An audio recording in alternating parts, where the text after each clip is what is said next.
Madame, Monsieur, merci de nous recevoir chez vous. Démarrons ce journal par le sport avec cette victoire à l'arraché pour Coton Sport de Garoua. Mais une victoire importante tout de même face à l'association sportive et culturelle de Jaraf en match aller des quarts de finale de la Coupe de la Confédération africaine de football. Lambert Ngueme Arena a été le seul buteur dans un match où le club camerounais a bien eu du mal à faire sauter le verrou sénégalais. Revivons les moments forts de cette rencontre avec Robert Badjek. Suspense jusqu'à la dernière minute du match. Que ce fut difficile pour Coton Sport de Garoua qui s'impose sur la plus petite des marques à domicile face à l'association sportive et culturelle de Jaraf. La délivrance est survenue à la 88e minute de jeu par Lambert Ngueme Arena qui a très bien coupé le centre parfait d'Assana Mamoudou.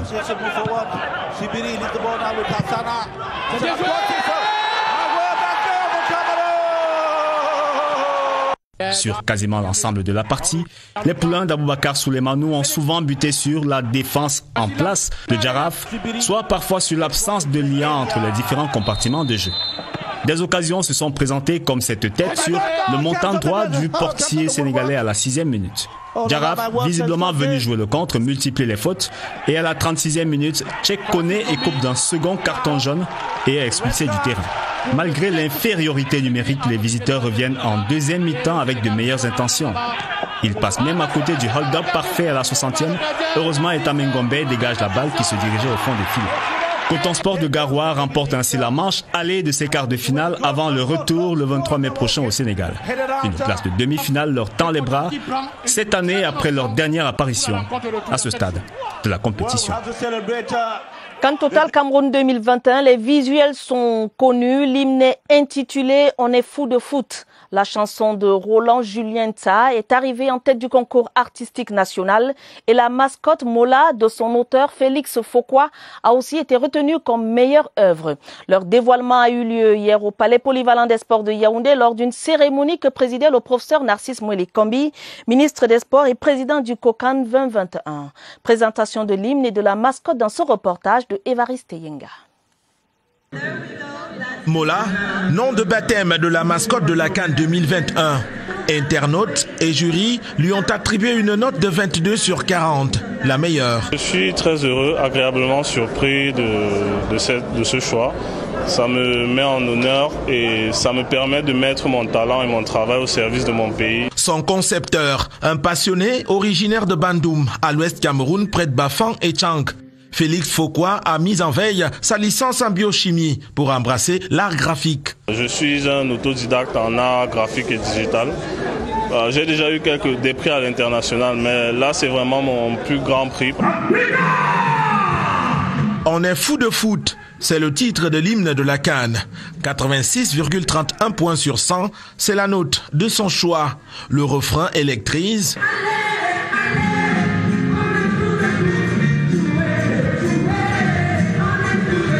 Plusieurs pays s'y reconnaissent.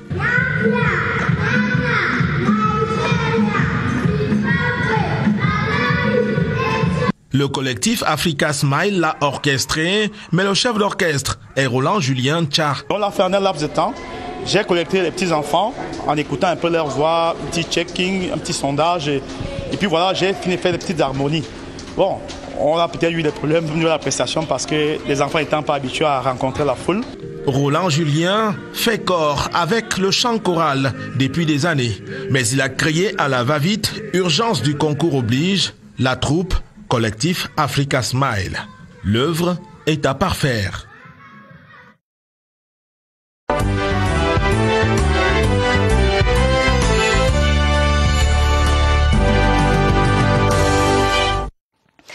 La journée internationale du vivre ensemble instituée par les Nations Unies se célèbre ce 16 mai et à l'occasion, le président de la Commission nationale pour la promotion du bilinguisme et du multiculturalisme a rendu public un communiqué. Peter Mafani Moussongue invite les Camerounais à cultiver les valeurs de tolérance et de respect de l'autre, rappelant le contexte marqué par la montée en puissance d'un discours de haine. Toute chose qu'il faut combattre selon l'abbé Jean-Marie Baudot, membre de cette commission, que je vous propose d'écouter dans cet extrait. En tant qu'homme d'église, nous devons vivre en frères, frères et sœurs d'un même père. En tant que membre de la commission, nationale pour la promotion du bilinguisme et du multiculturalisme. Nous devons, en ce jour, entre autres, dire à nos frères et sœurs de notre pays que nous sommes frères et sœurs. Nous devons dire à chacun, soyez chez vous, chez moi. Chez moi où? Chez moi dans mon cœur. Pas seulement dans ma maison, mais dans mon cœur. Si vous êtes dans mon cœur, vous êtes également dans ma maison. Vous êtes dans mon bureau, vous êtes partout. Et quand je leur dis soyez dans mon cœur, je veux dire que chacun peut bénéficier de mon amour, de ma sympathie, de ma fraternité, de mon aide, de mon sourire, de mon partage. C'est cela, être une famille, une grande famille.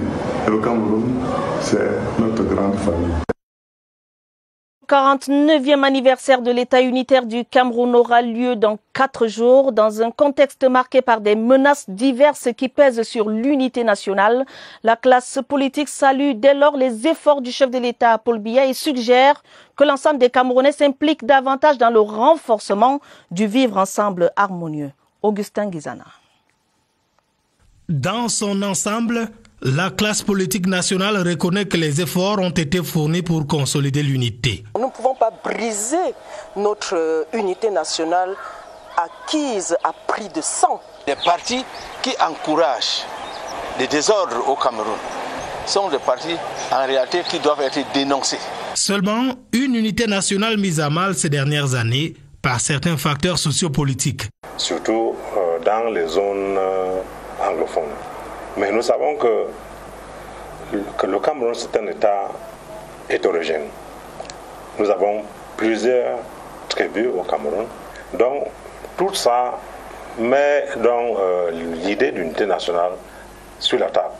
Un et indivisible, le Cameroun. Pas une simple expression tirée de la Constitution. Certains Camerounais reconnaissent que le chef de l'État, Paul Biya, a toujours œuvré pour qu'aucun centimètre du territoire national ne soit amputé. Du point de vue politique, justement, la décentralisation accélérée est en marche. Personne ne devrait s'y opposer. Les anglophones croyaient que peut-être il y avait une sorte de marginalisation. Le chef de l'État a pris les mesures pour s'assurer que la culture anglophone reste telle qu'ils ont conçu ça. Mais le chemin reste encore long. Il faut une assise nationale où ceux de pouvoir qui sont vraiment, c'est-à-dire qui ont le sens du patriotisme dans leurs veines, venir proposer des solutions, ceux de l'opposition pour qu'on s'en sorte. La 39e édition de la fête de l'unité leur en donne l'occasion sur le plan national. Et l'hymne national adopté en 1957 résonne toujours aujourd'hui avec la même ferveur. Il fédère autour de la mère patrie des Camerounais du nord au sud et de l'est à l'ouest. Et en cette veille de la 49e fête nationale de l'unité, il retentit encore comme un appel au respect des valeurs fondamentales de la nation camerounaise. Charles Abo Solo-Oba de CRTV Sud nous en dit davantage. Tout a commencé ici, à Foulassi, dans la périphérie de Saint-Melima. En 1928, René Djamafane et Samuel Mikio Bamba ne sont alors que des jeunes élèves dans cette école normale. Mais dans cette salle, un devoir d'instruction civique va très vite changer leur destin. La salle que nous voyons là était la salle de classe. Et juste à ma gauche, c'était la bibliothèque. Et ici, c'était le bureau du directeur Camille Chazot. Et il leur dit d'imaginer un texte qui montre l'amour qu'on a pour la patrie et l'espoir qu'on a pour son avenir.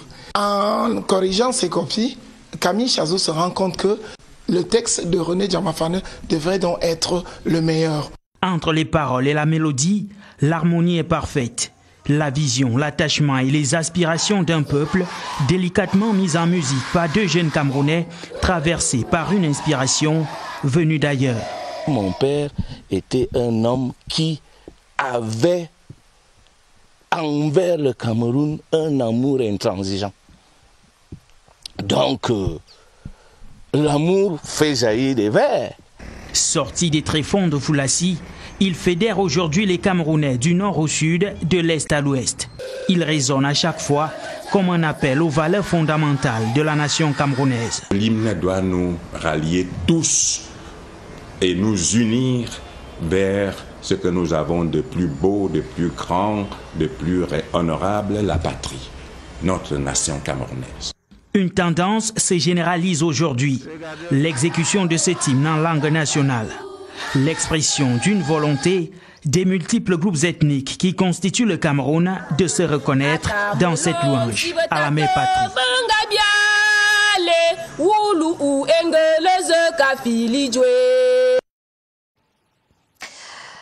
La suite de notre série spéciale sur les 100 premiers jours des conseils régionaux. Le conseil régional de la Damawa et la mairie de la ville de Ngaoundéré impulsent le développement au niveau local. 14 mois après l'élection de l'exécutif communal dirigé par le maire Bobo Saliou et 100 jours après la mise en place du conseil régional conduit par le docteur Mohamedou Dewa, de nombreuses infrastructures sont réalisées. Le reportage à Ngaoundéré de Ibrahim Mohamed Abbassi. La ville d'Ngaoundéré est en pleine mutation. Les grands chantiers sont engagés avec priorité sur la voirie urbaine, l'urbanisation, l'éclairage public et la lutte contre le désordre urbain.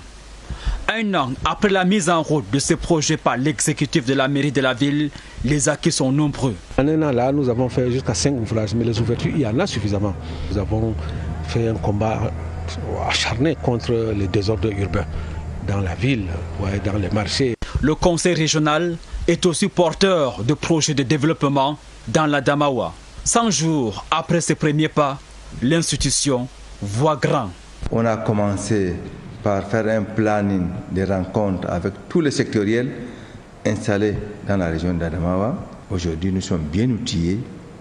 Nous sommes parmi les régions qui ont déjà finalisé les budgets et déposé au ministère.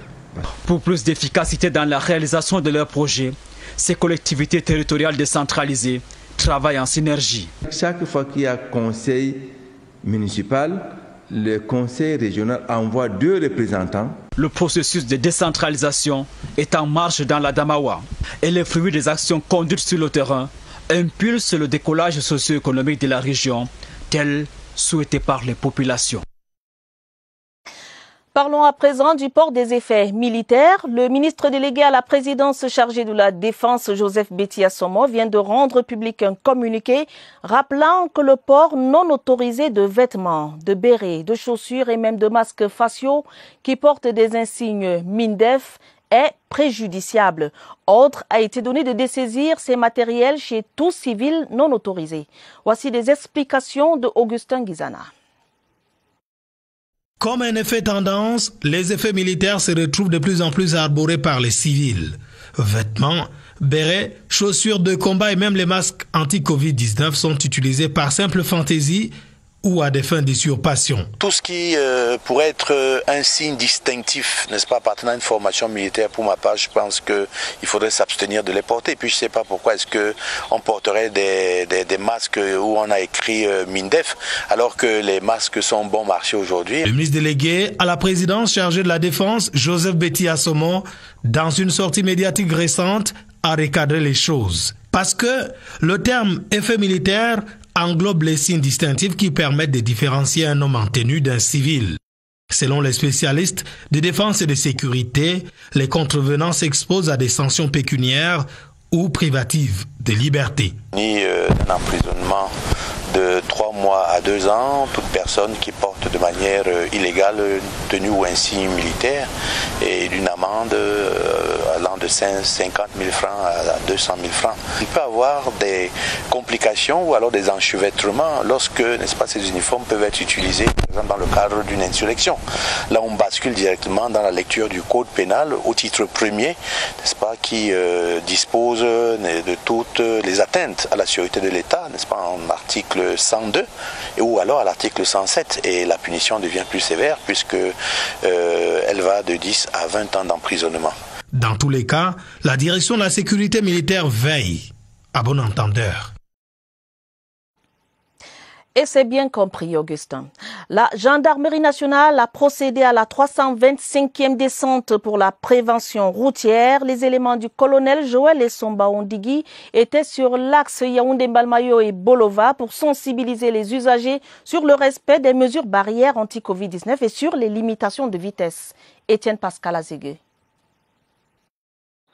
Interpellé, cet usager a refusé d'obtempérer. Mais il sera vite rattrapé par un élément de la prévention routière, ramené illico sur le lieu de l'infraction où il va tout de suite payer les pots cassés. Les usagers indélicats de la nationale numéro 2 se sont une fois de plus heurtés à la rigueur de la gendarmerie nationale, descendue pour la 325e fois sensibiliser, prévenir et parfois réprimer, le cas échéant, sur la limitation de vitesse et surtout le port obligatoire du masque tel que prescrit par le gouvernement afin de lutter efficacement contre la propension du coronavirus. Nous constatons que les usagers ne respectent pas les limitations de vitesse qui sont prescrites par les panneaux de la signalisation horizontale ou verticale. Nous continuons à demander aux usagers de la route de veiller au respect des prescriptions sur la voie routière. Dans toutes les auto-écoles, ces prescriptions ont été enseignées. Cette énième opération, devenue salutaire de la gendarmerie nationale, a une fois de plus permis de réduire le risque d'accident de la circulation sur l'axe routier Yaoundé, Mbalmayo et Bolova et Sangmelima ce samedi.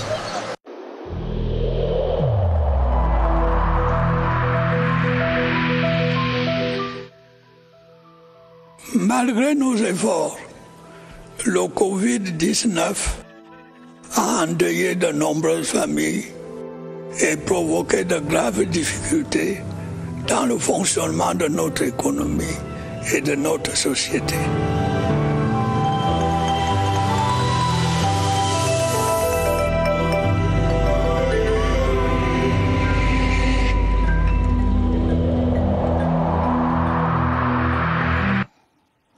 La riposte anti-Covid-19 au Cameroun pour dire que ça fait déjà plus de 21 jours depuis le début des opérations vaccinales. Il est donc temps de se faire administrer la deuxième dose du vaccin Sinopharm. C'est après cette deuxième dose que l'on est à l'abri des formes sévères et graves du Covid-19. Des précisions avec Évariste Yenga que nous retrouvons au centre des opérations d'urgence de santé publique. Bonsoir Évariste. Bonsoir, cela est important et incontournable, l'administration de la deuxième dose du vaccin pour ceux qui en sont concernés pour les deux cas des vaccins en circulation officiellement au Cameroun, Sinopharm. La deuxième dose, c'est après 21 jours sans doute. Ceux qui, il y a 3 semaines, se sont fait administrer leur première dose se préparent déjà à aller recevoir la deuxième. Il y va également de ceux qui se sont fait administrer il y a 1 semaine ou 2 de se préparer après 21 jours à aller recevoir la seconde dose. Quant à ceux qui ont choisi plutôt l'option AstraZeneca, la deuxième dose c'est après 3 mois. Donc pour l'instant, il n'y a pas besoin de se presser le pas, mais il faut toujours se référer à son carnet de vaccination qui indique la date précise à laquelle on devrait se faire administrer la deuxième dose de vaccin. C'est cette deuxième dose qui établit donc l'immunité, qui vous évite les formes sévères, les formes graves de la maladie, même si l'on peut encore contracter la maladie et ne manifester que la forme asymptomatique, c'est-à-dire la moins grave, celle qui expose le moins à un éventuel décès. Donc les autorités sanitaires rappellent chacun qui a reçu la première dose de vaccin de ne pas oublier de se faire administrer la deuxième dose afin d'être dans le confort de l'immunité. À vous le plateau. Merci Évariste Yenga et ceci reste un rappel important. Dans le diocèse d'Obala, Monseigneur Sostène Léopold Bayemi Maché a clôturé sa visite pastorale de 3 jours à la paroisse Marie-Reine de l'univers des Vaudoula. C'était ce matin au cours d'une messe pontificale à l'église paroissiale. L'évêque d'Obala a demandé à ses ouailles de vivre la fidélité, l'unité et la vérité. Pierre Binambarga. C'est une église rénovée qui peut une fois de plus accueillir les fidèles sans inquiétude en cette saison de pluie. Le curé de la paroisse Marie-Reine de l'univers des Vaudoula exprime sa satisfaction totale. Son appel, dit-il, en vue de la rénovation de l'église, est entendu par ses élites. La toiture construite est bénie par Monseigneur Bayemi au cours de l'Eucharistie. Toute la toiture, la paroisse Marie-Reine des Vaudoula, et j'ai donné au clergé les chaises pour s'asseoir, pour mieux célébrer la messe. Autre réponse de l'élite, sa contribution positive à la construction de la cathédrale Notre-Dame du Mont-Carmel d'Obala, près d'1,5 million de francs CFA remis à l'évêque. Le pasteur propre d'Obala vient donc ici donner des orientations pastorales. Il y a eu des réalisations ici, l'église qui a été refaite, une chapelle qui a été construite. Et je venais donc pour réceptionner tous ces travaux. Monseigneur Sosen Léopold Baï Mathiei a administré le sacrement de confirmation à 50 jeunes fidèles. Ce sacrement fait d'eux les soldats du Christ. La paroisse EEC de Nkouameyos dans l'arrondissement de Yaoundé 7 a été officiellement ouverte ce dimanche. La cérémonie a mobilisé du beau monde sous la houlette du révérend Philippe Nguété, président du synode de Centre-Sud 1 et secrétaire général de l'EEC. Christelle Fouda. Adoration pour la nouvelle maison de l'Éternel. C'est fortement mobilisé que le peuple de Dieu a pris part à la cérémonie d'ouverture officielle de la paroisse EEC de Nkouameyos à Yaoundé.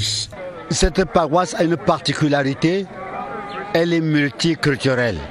Et pour eux, c'est une option que les citoyens camerounais, quelle que soit leur origine, dans cette paroisse, trouvent leur compte. Dans la prédication tirée de l'évangile de Jean, chapitre 17, versets 11 à 19, les bergers ont exhorté les fidèles à perpétuer l'amour et à cultiver l'union en toutes circonstances. Nous avons exhorté, encouragé ces fidèles à comprendre que nous devons être à l'avant-garde de l'intégration nationale, de l'unité. Les premiers baptêmes du poste missionnaire et la collecte de fonds pour la construction future du presbytère ont scellé l'existence nouvelle de cette paroisse édifiée à la gloire du Seigneur. Le pasteur en seconde Pipi Siméon de la PCC Siméon est en poste. Le révérend Ouzo Teresia a été installé ce jour par le secrétaire du presbytère de Mungo Nord, Polycarpe Ndjongaï, a exhorté celle qui aura servi 2 ans durant la Presbyterian Church in Cameroun de Siméon à promouvoir l'œuvre pastorale. Sadou Mamoudou. Promouvoir l'action pastorale et l'évangélisation de la jeunesse. L'engagement du pasteur en second de la Presbyterian Church of Cameroun, antenne de Siméon, résonne comme un serment devant Dieu et les hommes. Ouzo Teresia peut sourire. Première dame pasteur, elle aura bravé 1001 épreuves avant sa consécration. Des tentations, préjugés qui ont cependant permis à celle qui a désormais la charge d'assister le pasteur principal de la PCC, ici à Siméon, de raffermir sa foi. I am here to defend my father's kingdom and nothing more. I pray that people will not see me, nobody will know me, but they will get to know the one I've come to represent. Le secrétaire du presbytère de Mungo Nord et de l'Est lui reconnaît cette capacité. It is our duty and responsibility to invite the Christians to quiet pools of fresh water and to greener pastures. Ouzo Teresia est au service de PCC Siméon depuis 2 ans. Bien avant, elle aura servi à Bafoussam, dans la région de l'Ouest. Toujours en religion, il y avait fête à Abomban dans la région de l'Est où des chants de louanges ont résonné à l'occasion de l'ordination diaconale de 3 abbés, cérémonie présidée par l'évêque du diocèse de Domé à Abomban, Monseigneur Jean Osgar. Les détails avec Elvis Nguimezon. Le peuple de Dieu rassemblé en la paroisse Saint-Pierre et Paul d'Abomban n'avait de louange que pour le Très-Haut qui fait don au presbytérium de Doumé à Abomban de 3 nouveaux diacres, Eman Mtilili, Yannick Tanguy Messo et Peggy Mamene Etougou. Diacre veut dire servir et non venu pour se servir de l'église. Jacques, c'est une transition, c'est un passage. Parce qu'en fait, les choses à venir, c'est qu'elles sont mieux, à devenir prêtes. Qu'il achève à nous, c'est que ça s'est bien commencé.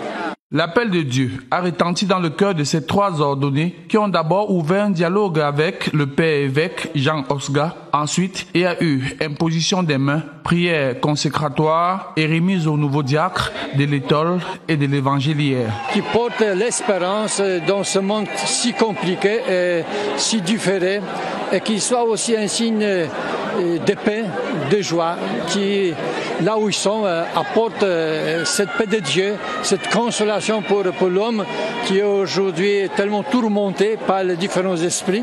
En présence du ministre Joseph Lé, les futurs prêtres se sont engagés à garder le ministère de la foi dans une conscience pure.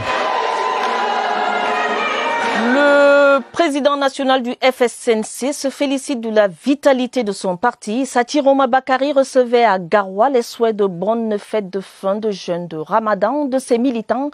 Moment de communion au sein du Front pour le salut national du Cameroun vécu par Claver Pascal Ndanga de CRTV Nord.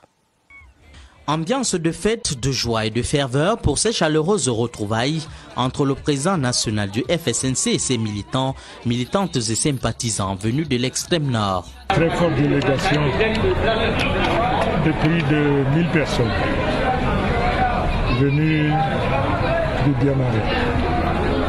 Également 200 de Yabo. Pour dire Barkadassal au président national de leur parti. Vous comprenez le délice, la joie qui m'anime à voir tant de personnes partir de si loin, si nombreux, venir vers le président national. Je suis un homme comblé. Bien avant, la forte délégation de l'extrême nord, conduite par l'honorable Salmana Amadou Ali, est allée féliciter de vive voix le nouveau Lamido de Garoua, Sa Majesté Ibrahim El Rachidini. Il lui apporte tout le soutien dont il a besoin à travers leurs prières, parce que le défi a relevé son immense. Un moment de convivialité qui a permis de rappeler l'engagement à redynamiser et consolider les bases du FSNC qui entend continuer à s'affirmer sur l'échiquier politique. À Lolodorf, dans la région du Sud, le sénateur Pierre-Henri Ngalingua vient d'offrir 1000 litres de gel hydroalcoolique et 10 000 masques de protection à une trentaine d'écoles primaires et secondaires. Ce geste de cœur est réalisé avec le concours de l'Église universelle du Royaume de Dieu. Le récit de Charles Loban-Nouesso depuis Lolodorf. Ces présents du sénateur Pierre-Henri Ngalingua sont considérés par les responsables de la trentaine d'écoles bénéficiaires de Lolodorf comme un précieux cadeau. Bien plus, une importante contribution dans la lutte contre le Covid-19. Je voudrais remercier le sénateur. Lolodorf a aujourd'hui une population de plus de 20 000 habitants. Lolodorf n'est pas à l'abri du Covid, donc ce don est bienvenu.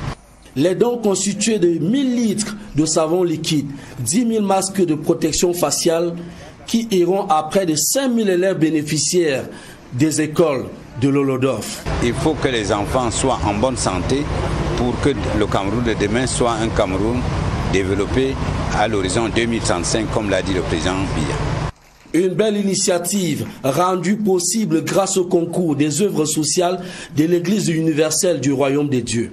La porte de l'Église universelle du Royaume des Dieux, elle sera toujours ouverte pour les œuvres sociales. La communauté éducative a souhaité voir le plus souvent les élites effectuer des visites au pays natal pour des instants de contact et d'échange. Victorine Jasmine Owona Foubou repose désormais dans la terre de ses ancêtres à Niémeyon par Mengueme, département d'Union Esso, région du Centre. Cadre assistant administratif en service à la division de la communication et de la coopération à la CRTV, elle est décédée des suites de maladie. Une perte déchirante pour sa famille, ses amis et ses collègues qui sont allés lui faire leurs adieux. Franck Evina raconte ses moments de douleur. Pétillante de vie sur cette photo, plongée dans le sommeil de la mort, dans ce cercueil. Victorine Jasmine Owona Foubou quitte le monde des vivants trop tôt, 28 ans seulement. Une séparation déchirante pour sa famille nucléaire. La grande famille Mvokmanze de Niémeyon, dans l'arrondissement de Mengueme, ses amis et autres collègues. À l'heure des ultimes adieux, des témoignages émouvants et des regrets éternels. Nous n'avons rien trouvé d'autant en elle, de difficile en elle, d'égoïste en elle, rien du tout.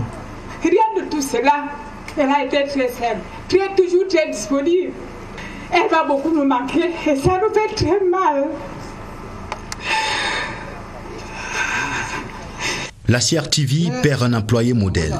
Recrutée au sein de l'office il y a à peine 3 ans comme cadre assistant administratif, Jasmine Owona Foubou a marqué la division de la communication et de la coopération par son authenticité et son sens des rapports humains.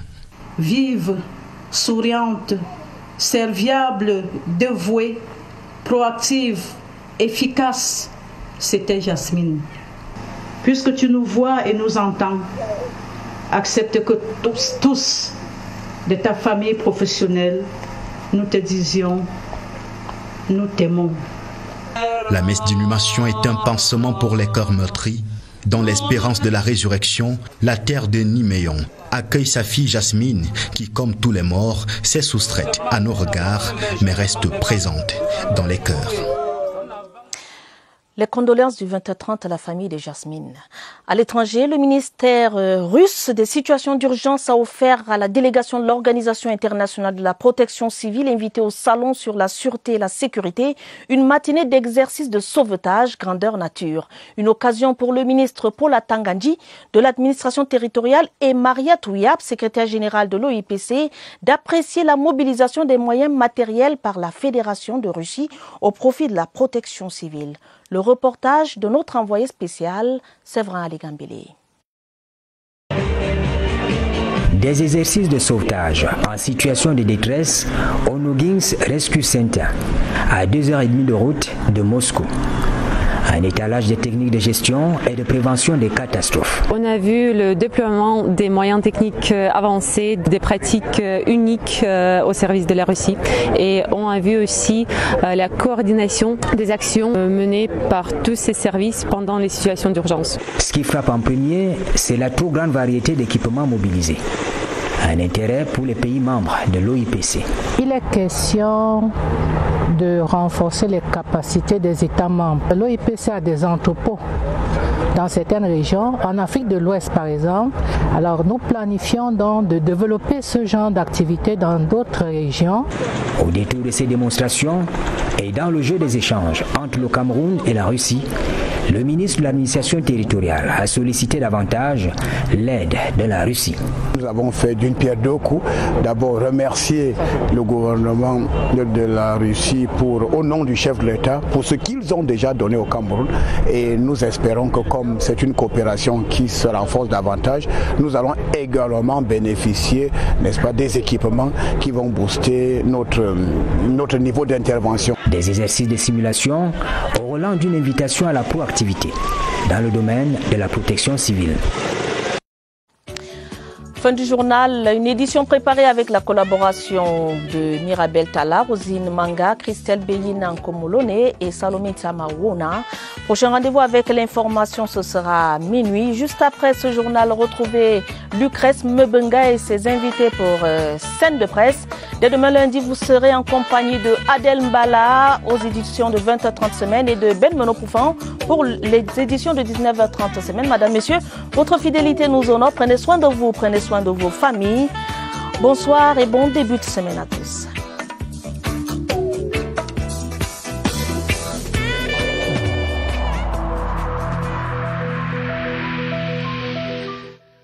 Je vous exhorte de nouveau à porter vos masques, à vous laver régulièrement les mains et à faire appel à un médecin ou à tout autre personnel de santé au cas où des symptômes apparaissent. C'est le seul moyen de préserver les vies et de freiner la propagation du virus.